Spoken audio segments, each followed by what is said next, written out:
এটা হচ্ছে ট্রাইপড, সাইনের একটা ট্রাইপড। এটা হচ্ছে ভিডিও ক্যাপচার করার, ভিডিও অন অফ করার বাটন। আর এটা হচ্ছে মাইক্রোফোনের একটা ইউএসবি পোর্ট।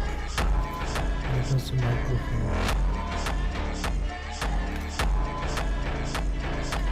এর ভিডিও ক্যাপচার করা আমার অস্ত্র শস্ত্র সরঞ্জাম আমাদের, এগুলো দিয়ে ভিডিও ক্যাপচার করি আমি।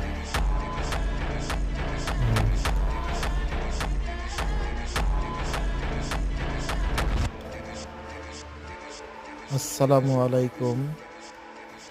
আমি নতুন ইউটিউব চ্যানেল ওপেন করেছি, সবাই আমার চ্যানেলটা সাবস্ক্রাইব করে আমাকে সাপোর্ট করবেন। অনেক অনেক ধন্যবাদ।